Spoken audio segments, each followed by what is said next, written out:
Okay, okay. Thank you, thank you, thank you.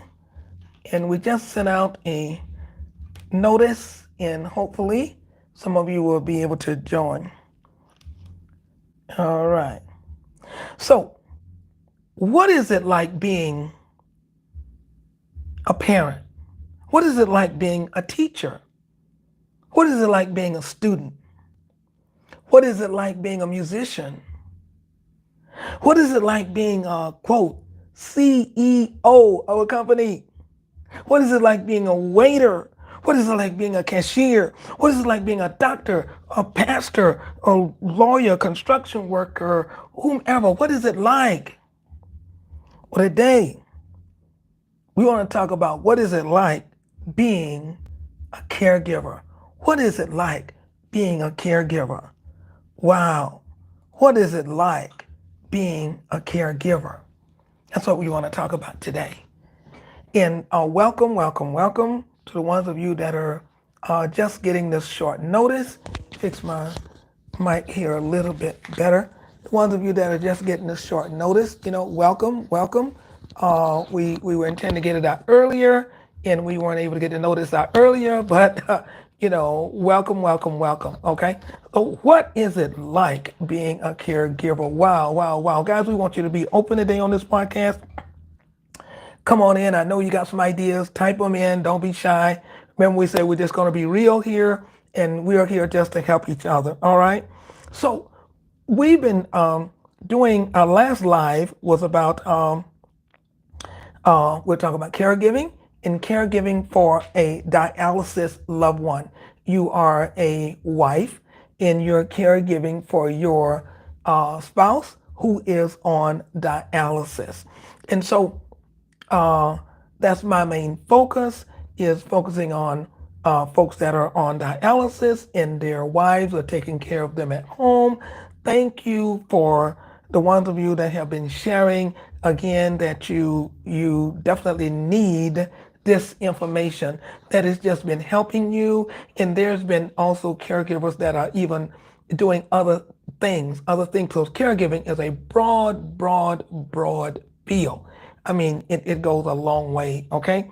And it's in every area. We know that, oh my God, from dementia to on and on. My mom had dementia her last year of life, short-term memory loss there. So there's a lot that goes into caregiving. So the things that I'm going to mention today, what we're going to talk about, is going to cover your area. It's going to cover your area. My area, that my biggest area that I focus on was mainly, again, was being a 20-year caregiver of my husband on dialysis, and you can hear that from the other previous videos, if you go check us out. But it's going to cover a wide range. So let's get into it. Caregiving can be physically and emotionally draining. So now we need to know that. Let's just be open up front and real. It's not easy. It's not an easy job, okay? But it can also be rewarding. It can also be rewarding. And my 20 years of caregiving and the years that I took care of my elderly mom, I would do it again in a heartbeat if I had to. I would do it again in a heartbeat. There would be no question if I would do it again. And I tell people that over and over and over. Yes, I would do it again. Now, would I do it the same way? I don't know. Would I figured that, after I thought about it later. Remember, I told you before we talked about that. I'd probably accept a little more help, probably a little more help. But I would do it again in a heartbeat. Okay, so that's no question. But it can be emotionally draining and it can be physically draining. So we need to just be open, upfront, and real. And on these podcasts for caregivers, guys, nobody here is going to judge you. No one. You will not be judged. That's not what this is about. If you are tired, you are tired. That's all to it. Nobody's going to judge you here. We're not into judgment. If you are drained, you are drained. If you're tired, you're tired. Let's just, hey, be real. All right? But Caregivers can experience a range of emotions, all right? Going from, yeah, and let's go get the icky stuff out the way first, right? So going from disgust. You say, ooh, remember I told you nobody's judging caregivers on here. We being real. So you say can go from disgust, let's talk about that. Helping someone use the bathroom or clean their private parts is not fun. Sorry, didn't mean to shock you. It's not. That's what caregivers do, though. That's what caregivers do. Yeah, that's what we're about. We're real. I'll say it to you this way. If you ever get to the place where you need to go, you need to go. And I pray that I will and that you will have somebody to assist you. That's my prayer for you and me, right? Because when you need to go, you need to go. There's nothing cute about it. There's nothing cute about a baby messing his diaper. There's nothing cute about it. You gotta go, you gotta go. And you need somebody that hopefully love you enough or care for you enough that will help you go. I'm telling you. This is real, guys. We are here, caregivers. This is real. All right. So let's look at, I'm gonna go back for a minute. Just lost something here. Okay, the computer has been acting a little strange today. I don't know why. I think it's the internet. They said something about with us getting ready for the eclipse that our internet and phones might start doing funny things. So, guys, I don't know. That's highly possible. So, all right. So we're gonna move on. So some caregivers may feel disgust, okay, embarrassment, feel frustration, grief, guilt, impatience, jealousy, lack of appreciation, loneliness, or loss. Caregivers may also experience stress. You do experience stress. So guys, talk back to me. Stress, financial burden, feeling of isolation. Yep. However, caregiving can also be one of the best things that you can do. It gives you and can leave you with some of the best memories that you can have from knowing that you gave your level best to that loved one, that you were there for them, that you were able to give them a bath, you were able to give them a drink of water, you were able to bring a smile on their face, you were able to pray with them, you were able to encourage them. You will have those memories. I'm telling you, those memories are precious, outstanding, all right? So guys, just in case you're new here, I'm Queen C. Pinkston. Welcome to my channel.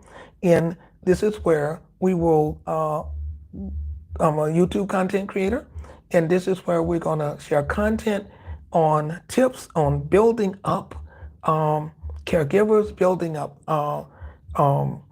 dialysis caregivers, building up the wives that are caregivers. In any way, we're going to build them up in 4 ways. We're building you up spiritually, physically, all right, mentally, and financially. That's what this is about. Bringing hope, bringing encouragement, giving you an outlet, someplace to know that you're not alone. Somebody love you. We care about you. You're not the only one going with this. You're not the only one dealing with this. Just know that somebody cares. Somebody cares for you. Somebody cares for you. Okay? So that's what we're doing here. So welcome to my channel. Please subscribe if you're looking for more information pertaining to these particular topics that we cover here. And if you have a friend, because see, you might not be dealing with caregiving at all. And thank God that you're not. It might not be anything that you're involved in. But there are a lot of people, I gotta do statistics, to just give an idea how many people around the world are dealing with doing caregiving. And they're also was talking about it on the news. I was hearing about how, I think it was just Caregivers Week, wasn't it? I'm not even sure if it was Caregivers Week, but just how so many folks are involved in this. And as our parents get older and as time goes on, there are going to be more and more people that are going to be involved in giving caregiving. Okay, so we're talking about what is it like being a caregiver. What is it like being a caregiver? So you are a supporter. You help others. You are a minister of some sorts. Yeah, minister means to serve. Minister means to serve. So you are a minister. Yeah, let's use that. You are a minister of care. You are a minister of care. Yeah, a servant of care. That's what you are. We may need to be around someone who complains or cries a lot. That's a caregiver. All right? So what is it like being a caregiver? A caregiver is someone who is going to have strong shoulders. Strong shoulders. Yeah. Because you're going to be able to be around that person. If they're complaining and crying, you still got to care for them. You still got to love them. Is that right? A caregiver is a person that provides support and help one-on-one. One-on-one. It's just you and that individual. Just you and that individual. Okay? Giving care. Caregivers develop good communication, empathy, and compassion skills. Good communication, empathy, and compassion skills. So it's not always about sympathy. Good caregivers, and this is not to say that you're not a good caregiver, but in order to be able to survive as a caregiver, you can't stay in the sympathy mode. You can't stay in the sympathy mode. What do I mean by the sympathy mode? Be it on your job or be it you're doing we're talking about in the home or taking on a loved one, but if you're always just sympathy, you're sympathizing and crying and crying and crying, you can't help the other person very much, right? So you're going to have to be in the empathy mode. What is that? The empathetic mode. So that is when you're going to give support, right? So you can feel their pain, and you can. This is how we operate in the medical world. This is how we operate in the medical world. You ever wondered how doctors and nurses can move from one patient to the next? You ever wondered that? You ever wonder how somebody can die on this side and then they're able to move right next door and start taking care of the other person? You ever wonder how they could do that? It's called empathy, right? Let's look at that one. Empathy, the meaning of empathy. Let's look at that one. Empathy. Empathy is the ability to share the feelings and emotions of another person as if they were your own, but then you are able to move on. You're able to move on, so you can share that, right? So synonyms for empathy include what? Understanding, feeling, appreciation, and compassion. So I understand what you're dealing with. I have feelings with that. I can appreciate it. I have compassion. But then you got another person waiting that you need to care for. So then you can't stay there in sympathy. You're going to have to move on to the next person. But you definitely are not dissing the person that is going through, right? That makes sense? So that's how you're able to continue on. It's not that you're not human. You're definitely human. You're definitely human, and you definitely feel. And there are doctors, believe it or not, and nurses sometimes who have had to leave the floor. Just a little inside secret. Who have had to leave the floor, and they're going to the bathroom or somewhere and crying. Oh yeah, we're human. You're human. You're gonna feel that pain. I mean, you're caring for somebody. You're gonna feel that, But you obviously you can't stand out there and just do a lot of crying in front of the person you're taking care of. because you're trying to keep them strong. You're trying to keep them strong. So you say, are you putting on a fake? No, you're not. You're doing your job. You're doing your job. And you're doing your job in a way that you can help build them up and not tear them down. Okay? So what is it like being a caregiver? Right. So we help with toilet use and clean private parts. Yes. We be around someone who complains or cries a lot. Yes. We provide support and help one-on-one. Yes. We develop good communications and empathy and compassion skills. Yes. Caregivers, what? Can learn new skills and develop people skills through experiences. We learn how to deal with people. The more you deal with your loved one, the more you're going to get to know them, get to understand them. You know, wives is something else that we deal with.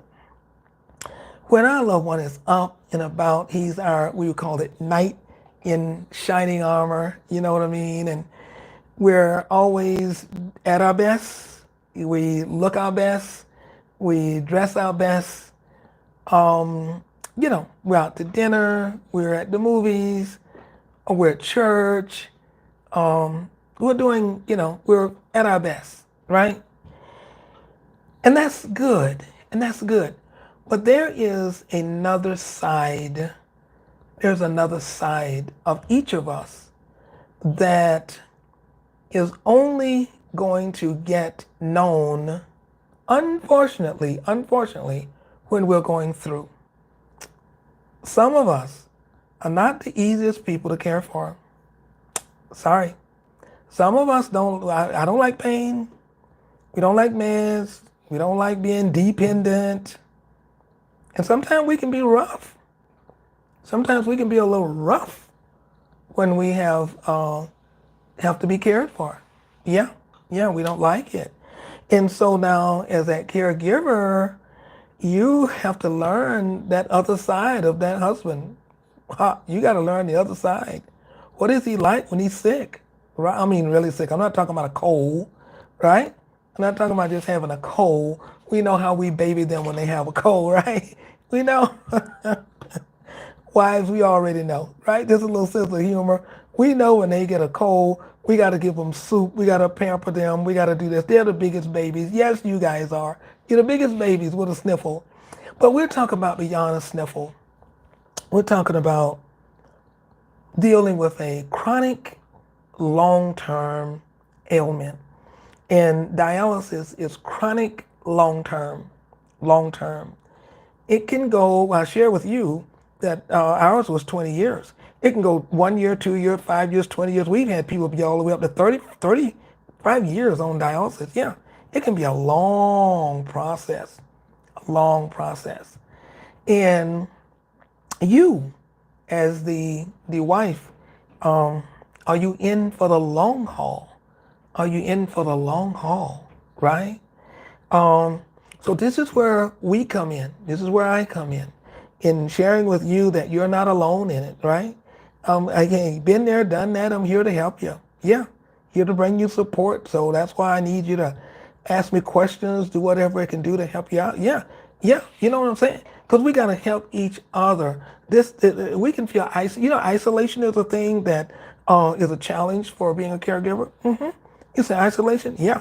Caregivers can feel cut off from the outside world. You can feel that it's just you, man. Because all you're doing is just, you're in the morning you're caring for this person in some kind of way, in the evening, or maybe at noon, at night, whatever the case may be. And this is not a good conversation for you going out with your girlfriends and you want to sit, you guys want to chat, you want to talk, you want to have a good time, and you're feeling guilty because I know I need to get back home, because I know I need to do this or I need to do that, or you're constantly like watching your watch, finding out, okay, how much time do I have before the treatment is over, and I know I need to get back and go pick him up. I'm going to go shopping.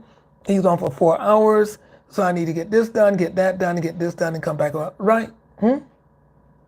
So you can feel a little bit isolated. Yeah. Because you might be dealing with this, but that doesn't mean your girlfriends are. That don't mean your friends.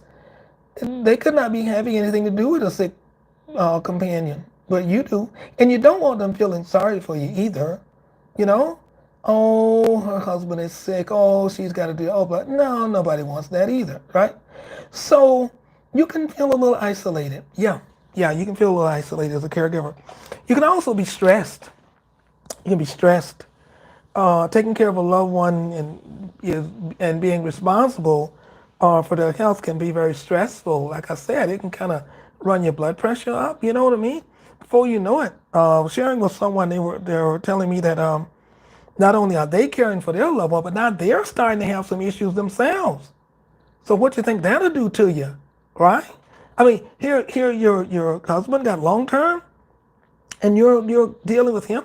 And then all of a sudden you go to the doctor and tell you have something. You talking about stress? Oh my God, yeah. But you got to deal. You got to deal. So we got to find a way to deal, right? And now you are really in betwixt two, in a sense of speaking, because you're trying to be strong for yourself, and you're also trying to be strong for him. You're trying to keep that thing going, right? So, isolation can be a challenge. Stress can be a challenge. Oh, whoa, whoa, whoa. Okay, here's one. Here's one.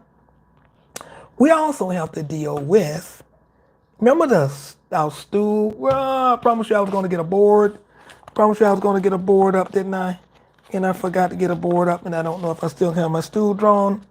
My stool. Well, I'm going to draw a similar one. Okay? So, remember we talked about we are trying to keep a balance, right? Guys, I promise you, as I keep doing these, as we keep doing these podcasts, the work, I'm going to get better, right? We're going to get some material, right? We're going to get something that we can work with, that we don't have to just try to draw everything every day. I promised a board, but I'm going to do better. But anyway, you can get the picture here. So we talked about a four-legged stool, keeping it balanced, right? Okay, so this is, I'm not an artist, right? Okay, so this is the top of our stool. So I found out, though, if I draw a short leg and if I drew a long leg or something like that, I can make it look like a table a little bit. Yeah, that's what I'll do it, right? Okay, so a short leg, I found out. What is it? And then kind of a longer leg, something like that. Oh, y'all help me here. My goodness. I'm going to do it, y'all. The table's going to be lopsided. I'm sorry. But anyway, that's the table, right? That's my table. So we agreed that there's four legs that we have to work on maintaining to stay balanced, right? Balanced. We want to stay balanced. We want to stay balanced in our lives, right? So we said there's four legs, right? Okay, so we said the spiritual leg, that's our relationship with our Creator, right? And then we said the physical leg, right? Y'all remember me drawing this on our last slide? And then you said what? What was the next one? Okay, guys, type it in. Spiritual leg, physical leg. Yeah. We got to work on the mindset. So we're going to work on that mental leg. And yeah, we can't get away from it. We got to work on that financial leg. It's got to be there. That financial leg is there. So to stay balanced, we got to have all of these guys stable. And so what we're talking about right now is we said, what is it like being a caregiver? That's the physical one, right? So actually, be honest with you, let's look at it though. Is it really? Because isn't it kind of covering all four in a sense of speaking, maybe? Because as a caregiver, so we said the spiritual, you need to keep yourself, balanced. I pray a lot. I don't know about you, but I have a connection with God, and that's what kept me through the 20 years. Okay, was my connection with God. I would have never, ever been able to make it through no 20 years of taking care of nobody all by myself. So I ain't gonna tell that lie in here. Okay, so in my spiritual, was very, very important. And in my physical, remember I told you about my blood pressure got all out of whack, right? Remember, I didn't even realize, and I was all the way up to what I told you guys. It was like a 180 something, and I'm going like, whoa, me, because why? All these things was kind of like out of whack, right? Remember we said the stress thing. So the finances was building up, right? Because I couldn't work like I normally work because I was running my own business, but I had to cut back on some customers because I couldn't do all of that as well as do all of the other things, right? We talked about making sure you get the dialysis on time and all the things you do. You understand what I'm saying?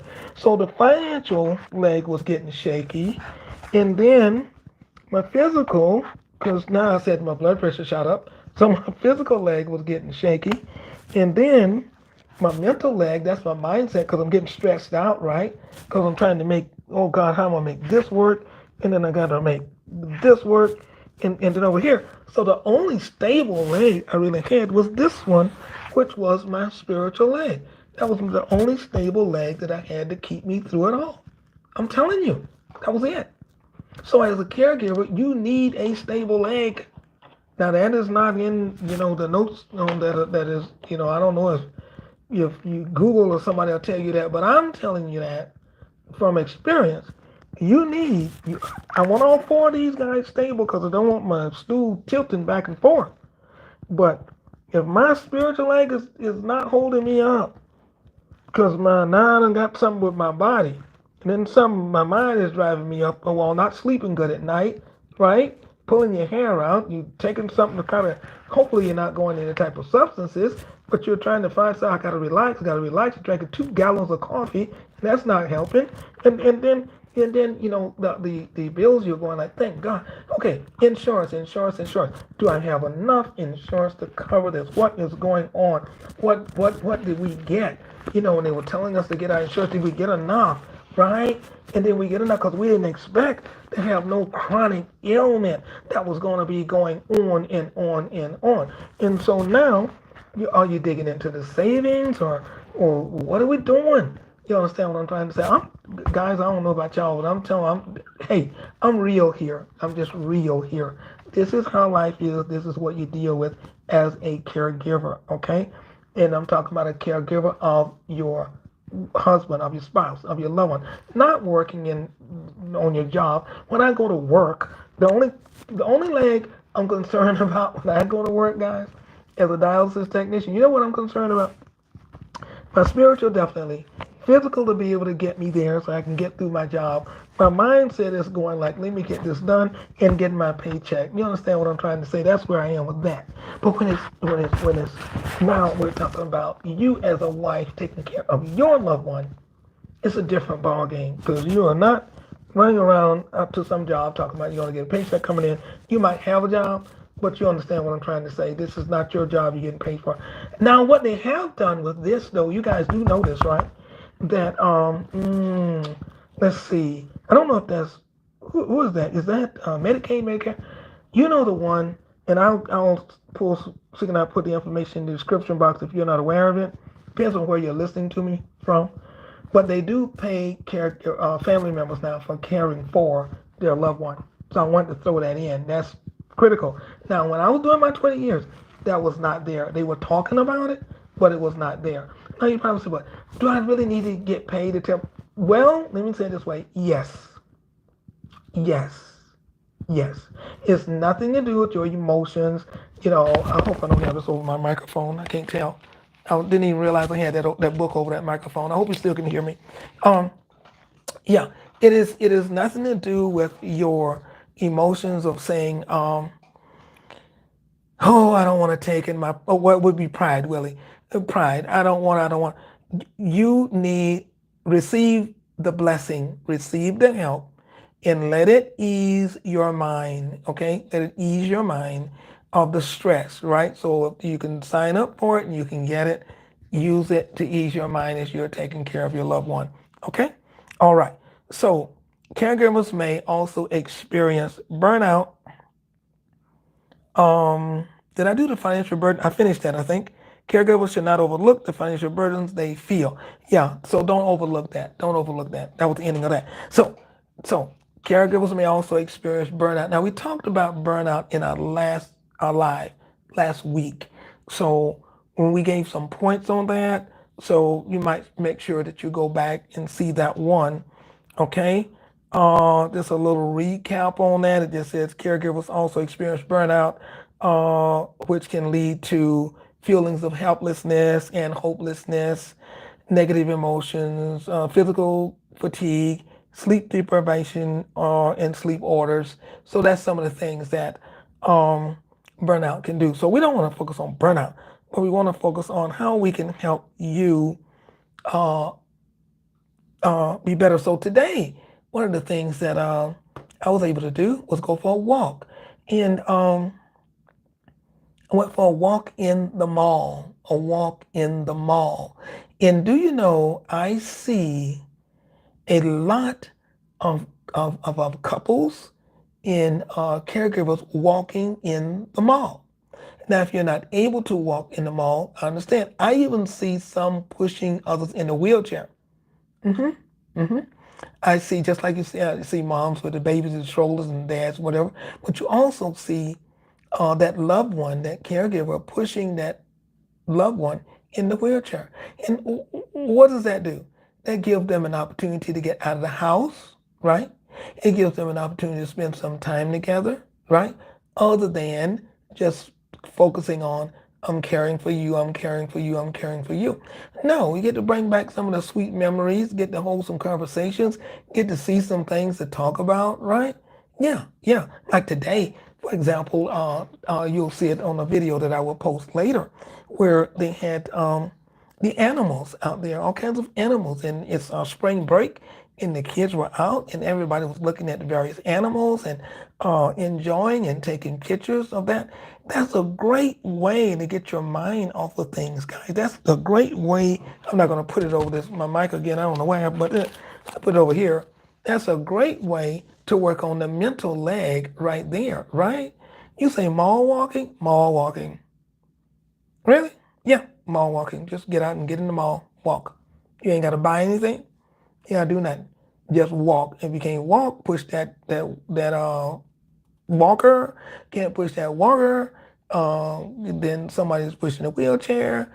Whatever is going on. But yes, get out and do something. But if the weather won't let you do it, then you'll find something maybe you can do in the house. What can you do in the house to break some of the stress levels and some of the monotony? Guys, type in some pointers that you do. What are some of the things you do?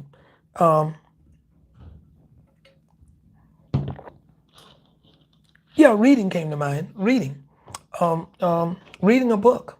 How about reading a book out loud to each other? How about finding a story? Now, I would start with some Bible stories for myself, but how about finding a story or something that a mystery or something you both enjoy, and one read out loud. You know what I mean? And talk about the story. That's a great idea, right? Sure, sure. What are we working on? That mental leg, right? Okay, so now this is the part that I really want to compliment you guys on before we go. And I want you to receive it. And we're going to have a closing prayer for my caregivers, okay? For this family of caregivers. But I want you to receive this, caregivers, because you are so valuable, so important. Don't ever feel you're not. Oh my God, where would we be without you? Where would we be without you? You are awesome.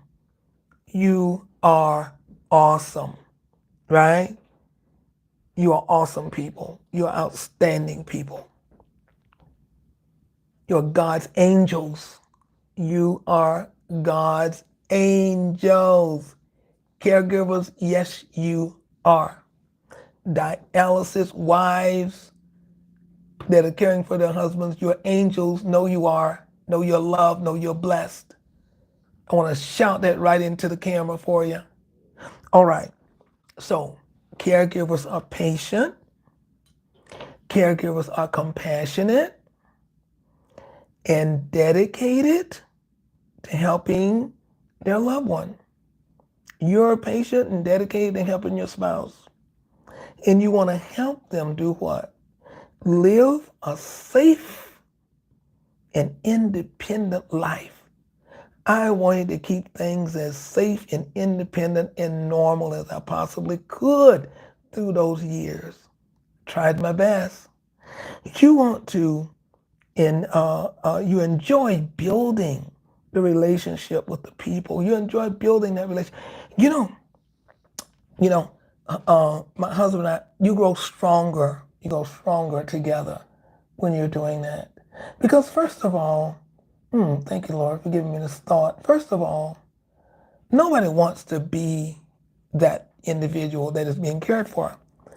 But when you see that your loved one, your wife, is committed to you through thick and thin, that's something, guys.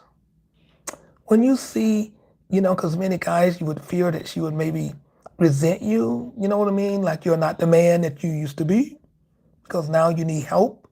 Now you're on a machine. Now you can't do what you used to do. Your manhood is threatened, all this medication and everything that you're getting. But she still stays and she loves you. And you're like, wow, she really does love me. She really does love me. How could she stay with me? Look at me. Look at me. I may be in a wheelchair. I may be this. I may be that. But look at me. And she still, oh man, I got to end this video. A nurse cried one day when my husband was getting ready to go into surgery. And we were in the acute unit for dialysis. I'll never forget it, at one of the local hospitals here. And he was going in to get his legs removed, get an amputation. And I didn't even know that the nurse was listening to what I was telling him. When I went over, I was there, but I just got closer to his bed, as close as I could. And I tried to snuggle up to him just a hair. And I told him, I said, babe, you know what? I love you just as much, and I always will. I loved you when you had legs, and I love you now that you're not going to have legs. You are still my strong knight shining armor. You're still my man. You're still my husband. You're still the man that you always were. You're still the man that I met. You haven't changed. Your body is going through it, but you haven't changed. And I want you to know that I'm here with you. And I had to let him know those words. I needed him to hear those words and to know those words before he went into that operating room to have those limbs removed. Because I know in his mind what he was thinking, because I knew him. We had been married for quite a few years, and I knew him. He was always up. He was athletic. He was the guy that, fix this, fix that, the auto mechanic, the construction worker, or the basketball player, or the boxer, or the guy. That was him. He was always there, always out. I'm fishing, I'm ice fishing, I'm just whatever the sports is, I'm doing this. And all of a sudden, he's like, now they're taking my legs. What kind of man am I? I won't be able to do anything. And I let him know, yes, you will, honey. Yes, you will. We'll get through this together. We'll make it. Caregivers, be encouraged. I'm here for you. Let's pray. Father God, in the name of Jesus, every caregiver today, regardless, but every caregiver, but I'm speaking to wives right now. Encourage them, Lord. Help them to be strong. Help them to stand. Help them to let their husbands know they may get tired sometimes. They're human. They may get stressed out. They'll shed tears. They're going through. They don't want to see him go through, and they don't want to go through. They would love for things to be back like they were. But they, Lord God, have made up their minds that they're going to stick through thick and thin and do the best that they can do to create a beautiful, safe environment for their loved one. Bless them, Father, and keep them, I pray. In Jesus' name, amen. Until next time, caregivers, wives that are taking care of their husbands on dialysis, we're going to see you right here next time.